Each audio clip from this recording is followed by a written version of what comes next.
Hello, everyone. What's going on? Good afternoon. How you doing? We're doing good. I was We're doing good. We're doing good. Here we have my lovely fiance. We're gonna be interviewing her today. She's a professional in the veterinary field, and yeah, we're excited for this one, right, Adrian? absolutely. I'm super stoked. I'm very excited. I mean, I'll kick it right over to you, Dal, so that you can introduce yourself. I'm Audalys, like Alan said. I'm a small animal emergency veterinarian here in Jacksonville, ready to give some So answers. I'm very curious to know. You said Audalys. So are you like, do you just like the way it sounds in English, or do you prefer people to call you it in Spanish, or you prefer your nickname? Like, what is that like for you? Because I know Adan likes Adan, does not like Aiden or Adan. Yeah. So what's that like for you? I can imagine. I think at work and at school, I've just gotten so used to saying Audalys because people obviously don't know how to say Audalys. Something I just told Adan about the other day that I'll say like, "Hi, I'm Dr. Peña," and then I recently met another doctor who is Hispanic, and I believe her last name was Benitez. And she, like, when she answered the phone, like, did not like English it in any way. She's like, "Hi, I'm Dr. Benitez." And I was like, I should just start saying, "Hi, I'm Dr. Peña," instead of, "Hi, I'm Dr. Peña," trying to make it Yeah. easier to sound. But just professionally, and I think at work, within the last like 5, 6 years, I think I'm just more used to saying Adalis. And then will call me Dow. Obviously, that's how you guys started calling me Dow.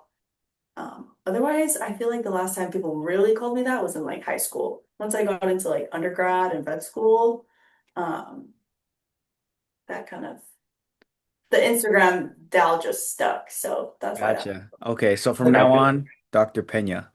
exactly, exactly. I feel like I've been the one to kind of keep it at Dow. Like Yeah. even her family doesn't really say Dow, and you, Adrian, my parents, and everybody else just Your says Nina. Dow now. Yeah, even my grandma, she's like, "Want that Val? Want that Val?"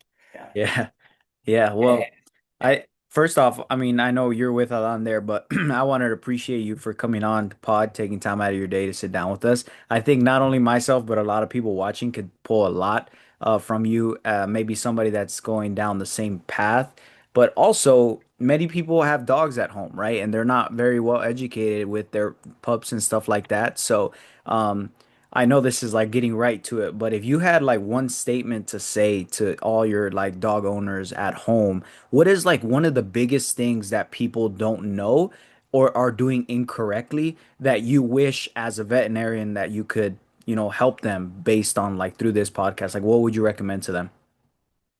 I think one of the biggest things that is like goes unnoticed is client communication. Like talking about why my recommendations are what they are, why this blood work gives me insight, why I want to take x-rays. I think people who don't live in the world of medicine don't really understand a lot of the why behind we do things. So like if you're gonna get a new dog, do some research on it. If you want a French bulldog, do research on French bulldogs. What kind of dogs are they like? What common problems do they see? Because I will tell you right now that breed is the number one breed in every single department at the vet school and one of the most common breeds that we see in the ER.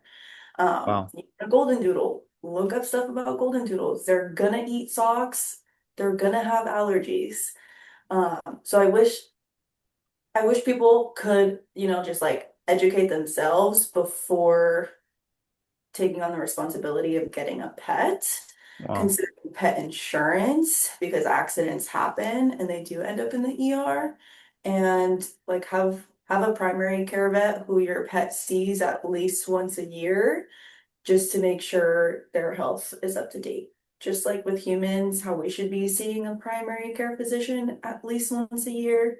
Animals are human beings and they can't tell us when things are wrong a lot of the times up until something is very wrong. So just do your due diligence as a pet owner, educate yourself about what you can do to keep your pet as happy and healthy as possible. I want to touch on French bulldogs. I feel like a lot of people they run to that specific breed, and Dow has spoke a lot about it where it can be very costly, but also the way of their lifestyle, the way they live, like the way they breathe and things like that. Can you touch a little bit on that so people can be educated on that breed? Oh, you're gonna get lots of feedback on this video if I start talking about French bulldogs. Um, French bulldogs have just become this popular breed of dog. The equivalent of carrying a Louis Vuitton bag or a Rolex is having a French bulldog. However, because people know that French bulldogs equal luxury in a way, um, they have started to breed French bulldogs. And the topic of who should be and shouldn't be breeding animals is a whole nother topic. Um, but unfortunately, there are a lot of people breeding French bulldogs just for the money that they get out of selling puppies. And these puppies are selling for 8, 10,000 grand. Um, However, these people are not people educated on the problems that French bulldogs get. Like they can't breathe, they have brachycephalic airways, so their nostrils are super, super closed. Whole other medical aspect of like why French bulldogs are very high maintenance. And unfortunately, they come with a lot of problems when, especially when not bred correctly. And it's a huge financial decision to have a French bulldog. And that's just a common breed that I see. I just got a 13-week-old French bulldog in the ER last week because it got into the owner's weed. And When you the say owner, weed, you are you talking like marijuana or you're actually talking yeah, about weeds? Okay. weed, like Okay.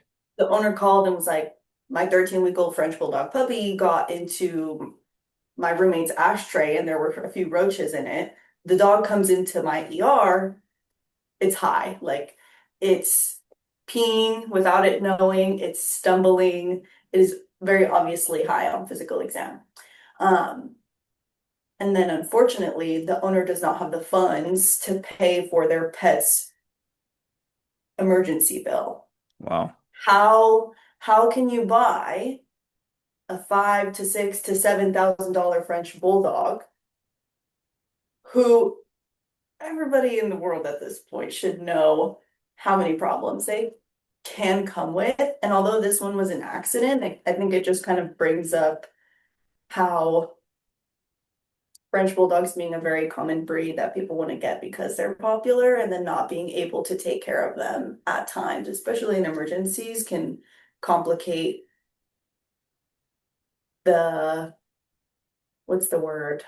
Like the reputation of a French bulldog, essentially. So Yeah, I I think it's very true. Like going back to what you said about doing your due diligence, I think for me personally, I feel like if I didn't know you and heard that from you, I probably would have just bought a dog based off of the looks, right? Oh, this one looks the best. I like how this one looks. I'll get this one without, doing a deep dive into it.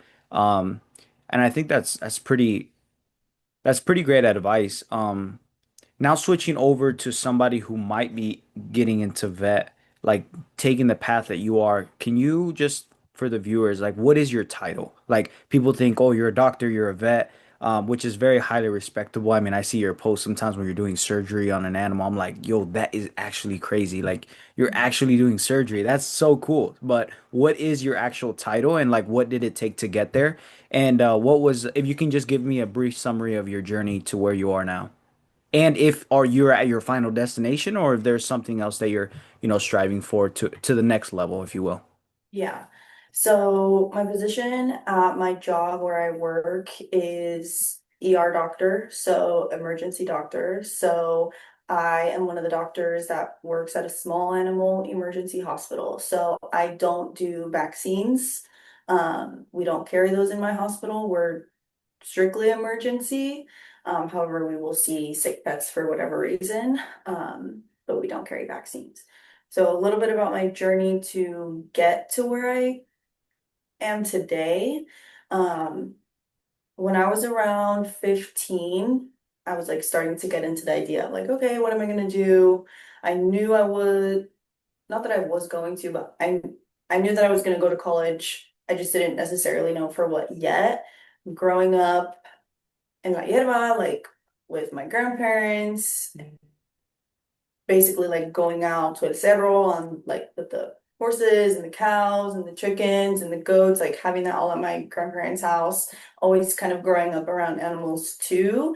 And then in high school, I even in middle school and high school, I really liked biology and science. So when I was like 15, 16, I was like, animals, science, how can I mix these two things that I really like together?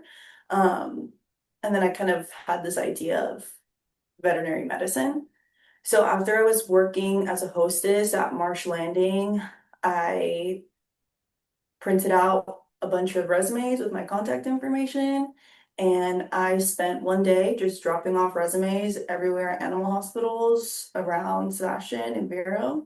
And luckily, I got a call back at one where I ended up working throughout my last 2.5 years of high school.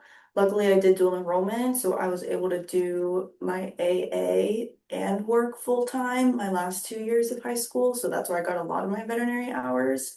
Um, and I transferred to the University of Florida after getting my AA and completed my bachelor's in animal science. So,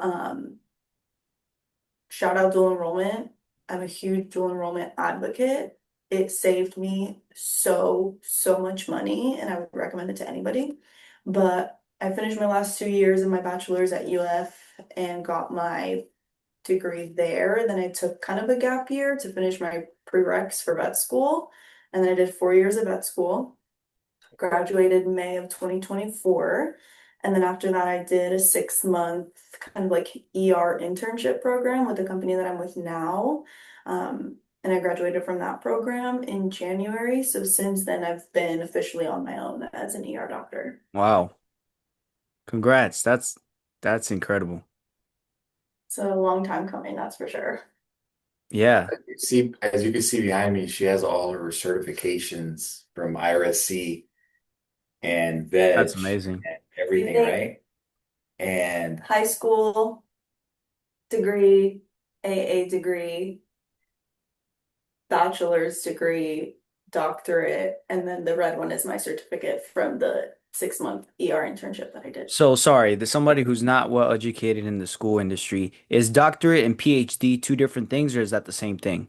Or is like PhD a doctorate in a different industry? Or do you To be know? honest, because I don't know much about PhDs, I can't necessarily tell you the difference between Okay. them.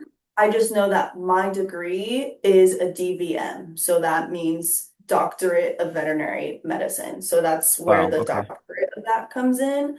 We Not can look, DMV people. Not DMV. DVM. yeah, Doctorate. Yes. we can Let's look up go. what PhD means real quick. Yeah, while you're doing that, just so I can understand, what was the whole total amount of schooling that you had to go through? So it was 4 years of veterinary school and a total of 4 years of undergrad, and that includes the 2 years that I did at UF and then the 2 years that I did at IRSC. So 8 years. 8 years. That's very impressive. So if someone's looking to go on that path, looking at this video, they might find that extremely overwhelming. So what would you tell somebody that is planning to do that? And is there any advice that you'd give them that you wish somebody told you on your journey to these 8 years? And I don't mean to like hijack you, but Adan, I feel like you already know all these answers because this is your fiance. So I just wanted to jump on here and ask some questions that I truly I don't. have questions too, though, just so you know, Okay, okay? you're right after me. Um, I think the biggest thing anybody can do for themselves who sees themselves like in a position of like whether it be a vet or a dentist or a doctor or a pharmacist or all of those kinds of careers who require advanced education, finding your reason why and figuring out what makes you resilient and self-motivated is going to be the biggest thing to keep you pushing forward. Like for me, it was like knowing what my dad's experience was before, and I feel like every child of an immigrant can kind of relate to the whole story of like our parents came here with nothing. What are we gonna do to kind of like bring our family up in a way? So I think also being the oldest daughter, which is also a whole nother topic, plus the whole child of an immigrant thing, like I just had this mentality where I had to succeed no matter what. So I feel like having that being my why was a big part of what kept me going because there wasn't necessarily another option because I think it's also just so much dependent on the person and what kind of person you are. Like, and sometimes you need to move out of your hometown to figure that out and put yourself in situations that make you uncomfortable in order to grow. And I've told that on our whole relationship that my motto this whole time has been do what you got to do to get what you want. I wanted to be a vet. So luckily for me, though, that path is pretty written out. Go to high school, go to college, go to vet school, graduate. In his position, wanting to start a business in construction, it's not necessarily as clean cut steps. So I think that's kind of what makes wanting to go in a career that requires advanced education and stuff like that, in a way, a little bit easier because you have the path, technically, high Yeah, school, grad, advanced education, graduate, right? that's awesome. But I think ultimately, to answer your question, I think it's finding your reason why and using that to kind of keep you motivated, is what I would tell anybody who has like a goal of becoming any of those kind of careers. That's great. That's Dal, universal advice. Dal has been very, very motivating and inspiring to me in our relationship. And I've definitely have learned that along the way that if like her motto, right? Do what you have to do to get what you want. It goes such a long way because in my situation, I'm still, as an entrepreneur, you could say building a business, investments, things like that.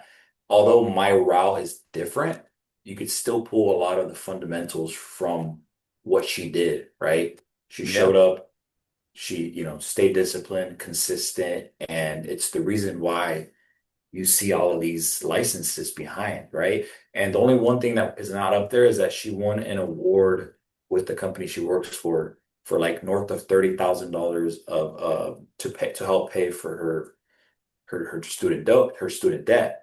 So she, although she finished her college, she got her degree.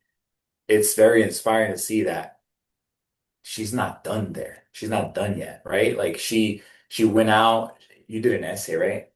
For the veg. It was a lot of requirements. It was first you had to have a high enough GPA to be able to even apply. Mhm. And then from there you had to write, I think it was an essay or two. Mhm. And then after that, if you passed that round one, round two was interviewing with other doctors that already work at the company. And then making it after that round was having one-on-one interviews with both of the CEOs of the company. Wow. It was a pat. I Yeah. guess what I'm trying to understand for anybody viewing is that she got to her destination of becoming a doctor, but she didn't put her foot on the brake. She kept going. And because of that, she was rewarded, I mean, immensely with, being able to get that sum of And money. I did that starting in high school. When I was like, okay, I'm gonna go to UF to finish my undergrad degree in animal sciences, I sat down multiple days in a row printing out 40 different scholarship applications like available to us as SRHS students and students in Indian River County. Like, I think that's kind of where it goes back to who you are as a person. If I was not dedicated enough to this goal of mine, I wouldn't have put in the work that it took to go to the store, get the paper, go to the store, get printer ink, fill out every single application, lick the envelope and send it off to 40 different people. But it That's it tremendous. takes so much work, and until you get there and take a step back, it's hard to kind of realize when you're in the process of doing everything that's required of you to like reach that goal. But I think it takes a lot of work, and who you are as a person can really make or break you reaching that goal if you don't stay dedicated. I think one thing that I want to connect with our first video before I pass it over to you, Alan, for your questions. It has to do with like, yeah, being the person that has that resilience, but also being willing to change to grow into the person you need to become to then get the results that you have, right? So just really quickly to spitfire this, in those 8 years that you were studying, developing yourself, growing your skill set in this industry, how much money were you making? Not like outside of it, right? If you picked up side hustles or whatever, that's fine. But how much was the school or the industry of vet paying you in those 8 years of study? Maybe I don't understand the question. Like how much money were you during school were you getting paid? Vet school? Yes, in your the 8 years of Yes. school that you were doing. Vet school? Like what's like yeah, it might be overcomplicating it. Like as a were you right now you're a vet, so you're getting paid to be a vet. Were you Right. getting paid to study to be a vet? No. Okay, you weren't getting paid. Now you created the skill set after 8 years of investing into you, and now you've become the person that can actually add value to the marketplace. And now, not your salary, but what is the average salary of a vet in Jacksonville? I think the salary depends on what exactly you're doing because, like I said earlier, I'm a emergency vet. So emergency vets, I think on average get paid a little bit more than a general practice veterinarian because we are emergencies. We are open 24/7. We work weekends, nights, and holidays. So I Hmm. think that's why the pay might be a little bit larger for emergency veterinarians, but I would say maybe the average around Jacksonville is like 100,000, maybe 120,000 now after COVID.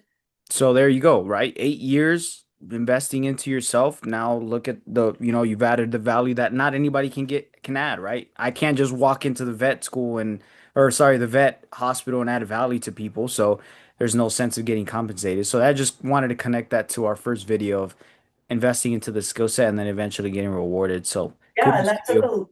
it took a lot as a pre-vet student to make myself valuable enough to even apply to vet school because Yeah. just medical school, like tons of people apply. How do you know you're going to be the one to get in, right? You have to make yourself as good of an applicant as possible. And that can kind of relate to applying to anything in Yeah. life, could be a job or anything like that.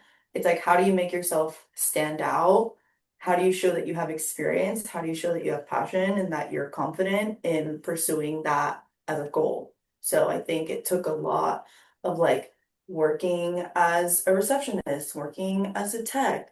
I worked with wildlife, picking up exotic pet shit on the weekends in undergrad because that was giving me experience in wildlife that I didn't have before. So in my head, I was like, what do I have to do to make myself the best applicant? I have small animal experience. Oh, I don't have large animal. Let me go work with a large animal vet for 6 weeks. Okay, check. What do I not have? I don't have wildlife. Let me go do what I need to do to get that. Now what? I don't have aquatic. Let me go work with dolphins in Key Largo for 2 weeks. So it's like taking a step back, taking a look at what you need to do to make yourself the best applicant to give yourself the best chances of getting in. So I feel like doing all the work even before getting into that school was Yeah. I mean, you were growing your value. So that's a awesome. lot of a lot of the journey. Yeah. Said everything that Dow had to say is right on, spot on to go with what you also said in our first video. It's just increasing your skill set, adding value to the marketplace, doing that day in, day out, 8 years total, going above and beyond to enhancing her application. And I mean, I remember the schools you applied for, and very grateful to be here in Florida because, of course, at the very beginning, we had to do a little bit of long distance. Yeah. But um, Adrian, you got anything else? Oh, I'm I thought still you had some questions. I'm brainstorming. I kind of just had statements to add. Okay, please add some more statements. I love the statements you're Oh, including. okay. So pretty much another thing that I want to mention is something that I've learned along the way without is that it's just that she's done a lot over the years for that one goal. And I guess to lead it to the question is how did you stick through those 8 years and those rough times, whether you were, studying for an exam or anything like that? Like, what is it that reminded you, like, hey, my ultimate goal is to become a doctor. I'm going to become a doctor. And during those hard times, how did Yeah. you go about them? I think my family was a really big part of that. Anytime I was having a rough time, I FaceTime my mom 7 times a day. So my parents and my family were really big reasons as to why I got to where I did today, on top of like the emotional, mental, financial help that they provided throughout my whole journey, like up to even graduating vet school. Um, it definitely could not have been where I am today without them. So I feel like that was a big thing. Your support system is a huge part of what will get you to your goals. And my family and you, especially in vet school, were a really big part of that. So I just had one last question. So we already talked about somebody who is a pet owner that could get advice from you. We talked about somebody who's in the journey of becoming a vet. What about someone who is already a vet? Like, let's say they're in the process, they're already a vet and they're doing surgeries and they're doing that, and they dedicated their lives to this. They did exactly what you did. And now they're in the like the emergency rooms, and maybe they're having trouble actually proceeding with surgery because I can't imagine that's an easy job. I can't imagine you're there. Maybe like my hands will be shaking, sweating, like nervous. How do you handle yourself in a surgery room? And like, what's something that helped you? Because I can't imagine you walked in there and you were just a pro at the start. Now I'm sure you're beyond a pro. You're But not. it's like I can't imagine walking in and it's like, Dr. Peña, we need you now. Like this is like life or death. Like you, that's got to be a crazy weight on your shoulders. So can you just talk a little bit about what that looks like and like how you were able to relieve the pressure so you can be precise with your work and be as the good quality doctor that you are? So I will say I'm only a year out, so there's that to take into consideration. Luckily, I went to UF and it's a pretty good vet school in terms of like what they're teaching, how they teach it. Um, I think mentorship and having good mentors will also make or break how you do in the field that you're in, because that was one of the things that specifically made me go with the company that I am with today, was because as a type A individual, I knew I needed structured mentorship. I didn't want somebody to just say like, oh yeah, I'll mentor you, like I'm here whenever you have questions. Like, okay, great, but what's the schedule? Like, I needed way more structure than somebody just saying, yeah, I'm here for you if you ever have any questions. So the job that I ended up going with had a 6 month structured mentorship program that was, in my opinion, the best transition between being a vet student to being a doctor, because those two positions are night and day, completely different. My Mhm. priorities as a vet student are to absorb the material and pass the exams. My job as a veterinarian, completely different. Here's an animal, here's the physical signs, figure it out, help it get better, right? Those two roles are completely different. The knowledge is needed from position one to be good at position two, but still, how you do that is so, so, so different. And the mentorship program is really what I think made me be the vet that I am today. And picking good leaders, good teachers, having like structured organization to your learning was a very big thing for me, and they provided that. I think now, having been out of the program for 6 months and being the only doctor in the hospital at 3 a.m. at times is still really scary. But I think part of that is also why I became an emergency veterinarian, because I have ADHD and in a way I live for the chaos. Um, I can't imagine working as a primary care physician right now, at least, maybe in the future. I also didn't answer that part of your question, and which I can get to after. But it's hard. I think having good leadership and learning good leadership skills is very, very important. And I have technicians who are older than me. I have technicians who have been in the field, who have been alive longer than I have been, right? So like that in a way has been very intimidating as a new ER doctor because I'm the doctor on the floor that makes the decisions. And these people are just as educated in different ways with like more experience. So learning how to be a leader to those nurses specifically has also been something to learn from. And my biggest thing when I do huddles with them is saying everybody has something to bring to the table. We're all here to learn from each other. And that's like my biggest thing is making when I'm on shift, I feel like my biggest priority is making sure everybody knows they can come to me with something, um, making it a good environment. Um, Previously, there are lots of toxic workplaces out there, and that is the last thing that I want for my nurses and support staff, to feel that way when I'm the doctor on staff. So I think Because you're the big dog. Yes. in a When you're in way, the hospital, you're too humble. You told me this before. You run that show, you run that hospital because you're the doctor. So everybody, when you say the team leader, I just want people to understand because you're the doctor, you run the show. You're very humble. I appreciate that. But just to get the message across, everything kind of comes up to you and you handle the floor.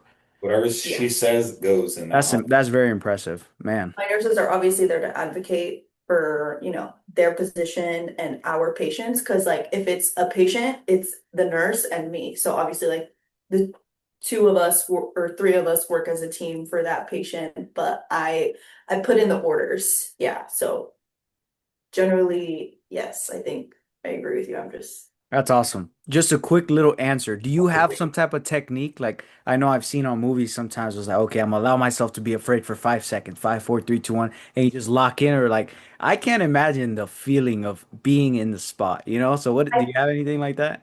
I think because it's emergency, when there's like seven, eight things on the floor, or some things in surgery and there's a lot of stuff on the floor, I think that kind of environment also, in a way, kind of makes me work better because I know I need to be in my, like, I know I need to lock in. You need Do to you be know in the what I zone, mean? yeah. So It's that almost kind like you of don't have no other option. Right. You have There's to no other focus on option that. but to lock in when Yeah. lots of things are going on, which is again kind of part of the reason why I like ER. I like helping people and their Yeah. pets. Gotta be So some adrenaline rush. yeah. I think it goes like she's literally being uncomfortable at every moment, which is great because that's where you learn the most. That's where you excel as a And ER doctor. luckily for me, my job has support at every corner. So if I have a question, I can call a doctor at 1, 2, 3, 4 in the morning, anywhere. If I have any questions, I can also call my boss. So I think the support is a really big thing. But to answer your question from earlier that I forgot about while I was answering the earlier questions was like where am I going to see myself in the future, or like what is Right. the Yeah. what's next? Are you I mean that there doesn't have to be a next. I just want to emphasize that. Like if you love what you're at now, that's great. But I didn't know if that was your final goal or final destination. I think right now I'm happy where I am in my position as an ER doctor because, as I've said, for my 8-year journey, I've just been working to get to where I am. Yeah. And I've had this conversation with Alan too, like, I made it, which is crazy. Like, I freaking made it. I reached my goal of becoming a veterinarian, It's thank amazing. God, and I could not have gotten here without my support system. And now I'm kind of just taking it in, doing my job, obviously trying to do it to the best of my ability. And I think I'm happy doing that for now and hopefully for the next foreseeable future. Things that I would consider in the future is potentially being like a medical director. So basically being like the head doctor at a hospital. Um, I had previously thought before vet school I wanted to be a mixed animal vet and just like have it be me and a technician and do like cats and dogs and horses and stuff. I think I've kind of led away from that path now, but potentially being like a medical director for other hospitals or doing like telehealth. I'm kind of interested in the telehealth pathway. I don't know how AI is going to change that in the future, but that's something I've thought about on the days that I have like strings of day off. Like I can help somebody on a video call, just like hopefully I am with this video. That's awesome. I think you'll definitely get at least one person. Hopefully. I mean, I'm already mission accomplished. You impacted me. I mean, I'm gonna have a dog in the future, and now I know I'm gonna do my diligence like that. And you I'm better not. ask me whatever questions you have about Oh, what. I am. I'm gonna. I always brag about you. Like you're my sister-in-law now, so I'm like, hey, I have a sister-in-law. She's a doctor. She's a vet. Like, stop playing with me. Don't talk to me that way. Lower your tone, little bro. Um, but no, yeah, you really helped me alone. So I know there's so many people that got value. So I don't have any more questions, Alan. I don't know if you have any closing thoughts.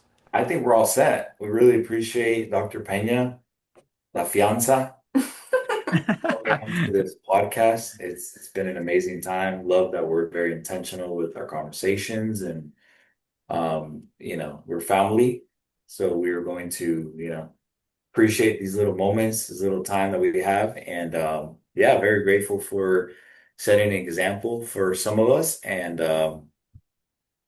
being our inspiration. Yeah, thank you so much. Your resilience is admirable, and I know it's universal to pull from what you've accomplished. So truly, congrats and kudos to you for everything you've accomplished.